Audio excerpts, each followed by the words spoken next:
పాత్రికేయ మిత్రులందరికీ నమస్కారం. Thank you. నిన్న గౌరవ పెద్దలు మా పార్టీ అధ్యక్షులు తెలంగాణ తొలి ముఖ్యమంత్రి కేసీఆర్ గారి పైన ఎలక్షన్ కమిషన్ 48 గంటలు ఎన్నికల్లో వారి ప్రచారం పైన నిషేధం విధించిన విషయం మీ అందరికీ కూడా తెలిసిందే, మీ అందరికీ కూడా వెళ్తుంది. ఇవాళ రాష్ట్రంలో దేశంలో ఉన్న పరిస్థితులు చూస్తూ ఉంటే ముఖ్యంగా నిన్నటి ఎలక్షన్ కమిషన్ నిర్ణయం తర్వాత మాకు అనిపించేది ఒక పార్టీగా ఏమంటే భారతదేశంలో ప్రస్తుత కేంద్ర ప్రభుత్వం వారు తీసుకున్న నిర్ణయాలు దానికి అనుగుణంగా జరిగిన అపాయింట్మెంట్లు స్వయం ప్రతిపత్తి కలిగిన సంస్థలను కూడా తమ గుప్పిట్లో పెట్టుకొని ఆటాడిస్తున్న వైనం మళ్ళీ ఒకసారి ప్రజల ముందు స్పష్టంగా బయటపడ్డది. కేంద్ర దర్యాప్తు సంస్థలే కాదు, ఈరోజు చివరికి ఎన్నికల కమిషన్ కూడా నేను స్పష్టంగా ఆరోపిస్తున్నాను, ఇందులో మొహమాటం లేదు, ఏమీ లేదు. ఎన్నికల కమిషన్ అచ్చంగా బీజేపీ కనుసన్నలో నడుస్తోంది. ఇందులో మాకు ఎలాంటి రెండో ఆలోచన కానీ రెండో అభిప్రాయం కానీ లేదు.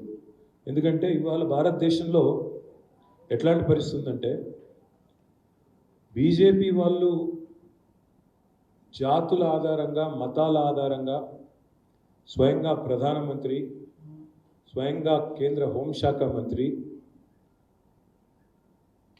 మత వైషమ్యాలు రెచ్చగొట్టే విధంగా మాట్లాడినా, మతాల పట్ల ఒకరి పట్ల ఒకరికి విద్వేషాన్ని రెచ్చగొట్టే విధంగా చాలా దారుణమైన వ్యాఖ్యలు చేసిన ప్రత్యర్థి పార్టీలను బీజేపీ వాళ్ళు బండ బూతులు తిడుతున్నా, వాళ్ళ సోషల్ మీడియా అనేది ఇంకా దారుణం. బీజేపీ ఫర్ ఇండియా అని అఫీషియల్ వాళ్ళ ట్విట్టర్ హ్యాండిల్ ఉంటుంది.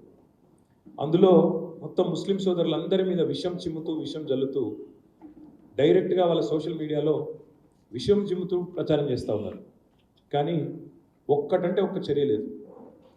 నరేంద్ర మోడీ గారు మొన్న చాలా దారుణంగా మాట్లాడుతూ ఈ దేశంలో ముస్లింలే ఎక్కువ పిల్లలు కంటారని, రేపటి రోజున ఒకవేళ బీజేపీ కాకుండా ఇంకా వేరే వారు అధికారంలోకి వస్తే వారు దేశ సంపదను ఎక్కువ పిల్లలు కలిగిన ముస్లింలకే దోచిపెడతారు, పంచిపెడతారని ఇష్టారీతిన వ్యాఖ్యానాలు చేస్తే దాదాపు 20,000 పైచిలకు ఈ దేశ పౌరులు భారత ఎన్నికల కమిషన్కు ఈమెయిల్ ద్వారా కంప్లైంట్ చేయడం జరిగింది. కానీ ఎన్నికల కమిషన్ ఏం చేసింది? కనీసం మోడీ గారికి నోటీస్ కూడా ఇవ్వలేదు. ఈరోజు వరకు మోడీ గారి మీద చర్యలు తీసుకోవడం వేరు, అంత ధైర్యం ఎట్లాగూ లేదు. కనీసం ఆయనకు నోటీస్ ఇవ్వడానికి కూడా జంకి భారతీయ జనతా పార్టీ అధ్యక్షుడు నడ్డా గారికి నోటీస్ ఇచ్చింది. ఏమని? మోడీ గారి వ్యాఖ్యలకు నడ్డా గారు జవాబు ఇవ్వాలని చెప్పి ఒక తలాతోకాలేని నిర్ణయం ఎన్నికల కమిషన్ తీసుకుంది. ఎన్నికల్లో దేవుణ్ణి మతాన్ని ఇన్వోక్ చేయడం నేరం.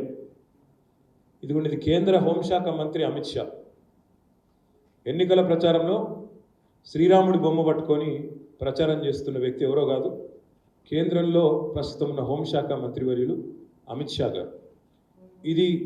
దీన్ని కూడా చాలామంది కంప్లైంట్ చేశారు. దేశంలో చాలామంది దీని విషయంలో కూడా చాలా గట్టిగా ఎన్నికల కమిషన్ ఎందుకు చర్యలు తీసుకోవట్లేదని చెప్పి నిలదీసినారు.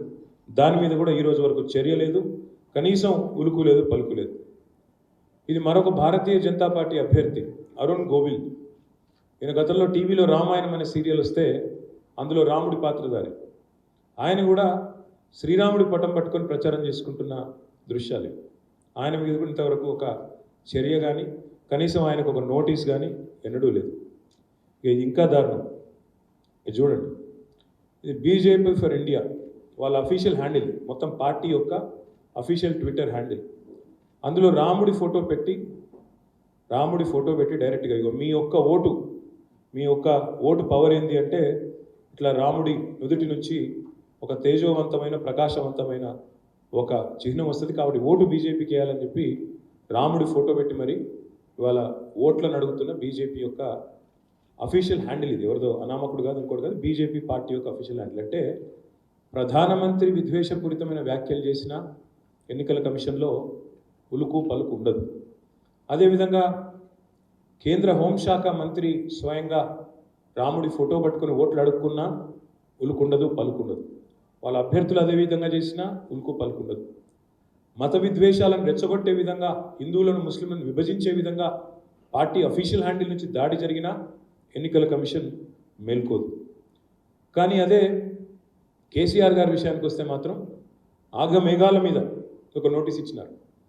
నోటీస్ ఇచ్చిన తర్వాత మేము స్పందించి మా లాయర్లు, మా పార్టీ నాయకులు దానికి తగిన విధంగా మా లీగల్ సెల్ ప్రత్యుత్తరం ఇచ్చింది, జవాబు ఇచ్చింది.